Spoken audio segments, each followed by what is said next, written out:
Ini ada dua punggawa di kasus Cirebon ya, yang memang menjadi sorotan publik dan Bang Tony RM ini juga berhasil membuktikan Peggy Setiawan bukanlah Peggy yang membunuh Vina dan juga Eki.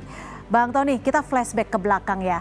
Ini kalau dilihat dari masa-masa Anda dan tim Anda berjuang secara bisa dikatakan mati-matian seperti itu ya. Dan juga bekerja sama dengan para jurnalis khususnya jurnalis Kompas TV. Apa yang Anda lakukan saat itu?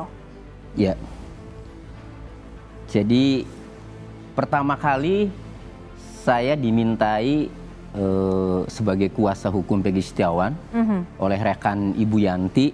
Memang saya minta waktu ya. Saya minta waktu untuk menyelidiki. Karena saya berpikir saat itu, masa saya membela pembunuh? Netizen Indonesia ya sekarang luar biasa kritisnya. Artinya kalau membela orang yang salah itu bagaimana reaksinya? Meskipun kewajiban advokat ketika menerima kasus ya harus dijalankan secara profesional. Tapi saat itu saya karena Ibu Yanti mengatakan bahwa tidak bersalah Peggy itu. Peggy itu ada di Bandung saat kejadian. Saya akhirnya ya sudah kalau begitu saya minta waktu dulu untuk menyelidiki apakah saksi-saksinya ada. Nah, kemudian saya minta waktu kepada Bu Yanti untuk menyelidiki dulu saksi-saksi yang mengetahui Peggy berada di Bandung. Nah, akhirnya saya turun.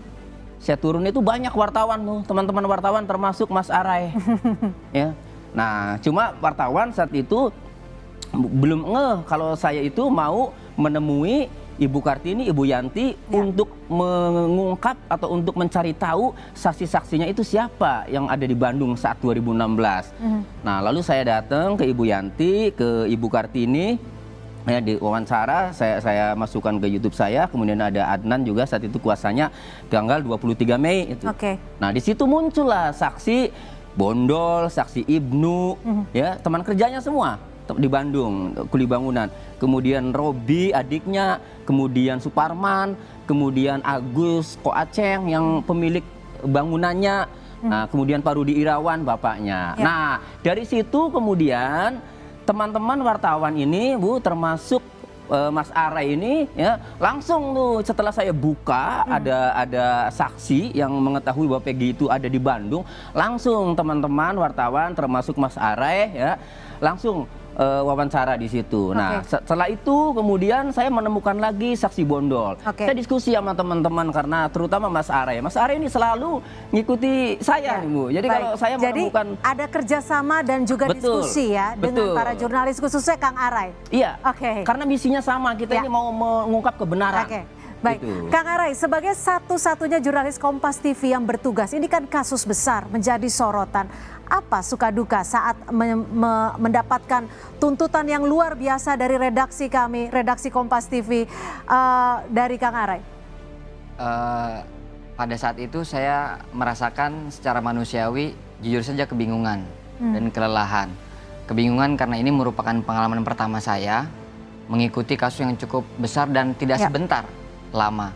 Dan juga kelelahan karena hari ini saja belum selesai, tapi tugas untuk besok tuh sudah terdata, sudah di list oleh kantor untuk mengejar penelusuran ini, penelusuran itu, mencari ini, mencari itu dan lain sebagainya. Sehingga saya perlu untuk mengatur ritme itu semua, mengatur bagaimana proses peliputan biar lancar dan tentunya menjaga kondisi tubuh agar tetap fit. Itu yang pertama. Tapi setelah ini selesai semua, saya kira duka itu terbayarkan dengan semua pelajaran yang berharga. Terutama dari pengalaman ini, peliputan dan juga Kompas TV yang terus memberikan kepercayaan saya untuk belajar melakukan peliputan demi peliputan. PTC itu ya saya sudah cukup, saya dari 2013 bergabung di Kompas TV.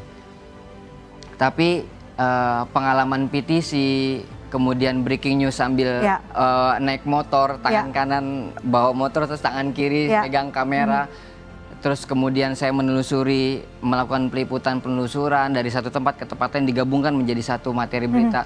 Itu pengalaman pertama bagi saya dan berharga sekali. Kang Arai, Anda kan tentunya harus tak hanya membagi waktu, tapi Anda juga harus membagi pemikiran. Tidak hanya kepada narasumber, kepada tuntutan kantor. Bagaimana membangun kedekatan dengan para narasumber? Kita tahu bahwa narasumber juga susah-susah gampang gitu ya. Ya, yang paling saya pegang dan itu merupakan amanat dari kantor pada saat saya bergabung pertama kali adalah integritas, Mbak. Di mana saya harus bisa berperilaku profesional sebagai seorang jurnalis Kompas TV, menjaga kode etik, mematuhi aturan, kemudian cara sopan santun, dan terakhir yang paling penting adalah empati.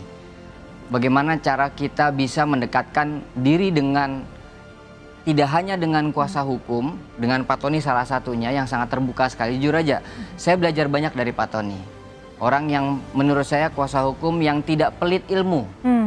Tidak Jadi pelit sering ilmu diskusi ya? banget. Bahkan pada saat dia menemukan satu pasal baru, korban saja, penemuan korban, ada Ibnu, ada Bondol, Saksi. ada Ya. Suparman, saksi-saksi, itu terus dikasihkan ke teman-teman media. Oke. Sehingga akhirnya dari satu persatu babak, itu diikuti dengan, wah ini saya belajar lagi nih, Ya. wah ini saya belajar lagi, ini saya belajar lagi. Dan pentingnya empati dengan keluarga Peggy Setiawan, Ya. yang pada saat itu dia disangkakan sebagai pelaku pembunuhan yang memang bukan. Bagaimana perasaan seorang ibu anaknya seperti itu kan, nangis lah, Oke. terpukul, terpuruk dan lain sebagainya. Kita kan dituntut bukan hanya sekedar mencari visual yang bagus, tapi kita bisa berempati. Empati itu bisa kita lakukan di luar kamera sebetulnya. Bagaimana kita berkomunikasi Dan kedekatan kepada setiap pihak. Kepada Baik. setiap pihak. Bang Tony, saat ini klien Anda sudah dinyatakan bebas dari tuntutan dan juga penetapan status tersangkanya. Apakah, tapi di sisi lain saat ini kan para narapidana sedang mengajukan upaya PK. Apakah Anda masih optimistis bahwa pelaku yang sebenarnya akan terungkap? Ya, kalau pelaku yang sebenarnya ini hanya Mabes Polri, tim khususnya inilah yang tahu. Kami ini belakangan muncul saksi-saksi, bahkan mengetahui sampai standing motornya itu, jumpingnya itu diketahui kan. Artinya bahwa itu menandakan kecelakaan. Ya, jadi belakangan muncul ke arah kecelakaan. Tetapi ya, Mabes Polri ini kan lagi bekerja. Jadi terungkap tidaknya, kalau pertanyaan terungkap optimis tidak terungkap pelaku yang sebenarnya, berarti masih ada peristiwa pembunuhan. Ya. Sementara ada update terakhir dari saksi-saksi yang mengarah ke kecelakaan. Kecelakaan. Oleh karenanya, Mabes Polri ini harus segera hadir, harus segera umumkan agar asumsi-asumsi liar, kesaksian-kesaksian ya atau spekulasi-spekulasi yang terjadi di masyarakat ini segera selesai. Inilah saatnya negara melalui institusi kepolisian ini harus hadir, harus segera mengumumkan hasil penyelidikannya dari nol melalui tim khusus yang dibentuk Kabareskrim maupun Pak Kapolri itu harus segera umumkan. Khawatir apa sih kan? Justru kalau tidak diumumkan nanti masyarakat bisa menilai ditutup-tutupi. Nah, baik. Itu. Kang Arai, di hari spesial ulang tahun Kompas TV yang ke-13, apa kesan dan juga pesan sebagai rumah yang menaungi Kang Arai di Kompas TV? Semoga rumah ini terus menjadi tempat belajar bagi saya, bagi semua jurnalis Kompas TV tentunya. Tempat kita melahirkan berbagai macam karya. Dan jadilah insan yang terbuka. Artinya ketika mendapatkan kritik dari kantor kita harus siap. Pun demikian ketika kantor kita memberikan pendapat kepada kantor, itu kantor juga terbuka. Itulah yang saya rasa sampai saat ini di Kompas TV dan semoga itu tetap dipertahankan. Artinya ketika ada dua arah komunikasi yang berjalan dengan baik, saya yakin kemajuan akan terus berjalan dan akan ditempuh. Semesta akan mendukung lah insya Allah. Amin, terima Apalagi kasih. termuka. Satu lagi yang paling menurut saya berkesan, Kompas TV juga memikirkan keluarga saya. Ketika saya sedang liputan, ketika saya sedang lagi banyak tugas, Kompas TV, korda utamanya kadang menanyakan bagaimana keluarga Lurai, bagaimana keluarga ini. Sehingga akhirnya cara komunikasi saya dengan keluarga saya juga dibangun dengan sendirinya. Ibu saya dan istri saya utamanya orang yang paling ada di belakang saya sampai sejauh ini. Baik, terima kasih Kang Arai atas kerjasamanya, kita sama-sama bertumbuh di rumah Kompas TV. Bang Tony, mungkin ada pesan dan kesan di hari spesial ulang tahun Kompas TV yang ke-13, singkat saja. Ya, bebasnya Peggy Setiawan tidak lepas dari intensnya media, dalam hal ini Kompas yang selalu saya sering update ya kepada Mas Are, tidak lepas dari media terutama Kompas TV.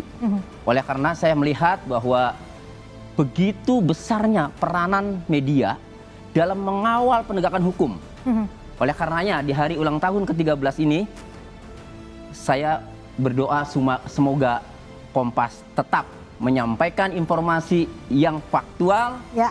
yang mengedukasi dan mendukung penegakan hukum di Indonesia sehingga hukum di Indonesia menjadi baik nanti. Baik, terima kasih Bang Tony dan juga jangan segan untuk memberikan masukan kepada kami. Terima kasih sekali Terima lagi kasih. Kang Arai, Bang Tony, terima kasih sudah bergabung bersama kami di Kompas Petang dan juga sudah hadir di studio Kompas TV di Palmera, Jakarta. Terima Ya. kasih. Dan saudara, informasi lainnya di Kompas Petang akan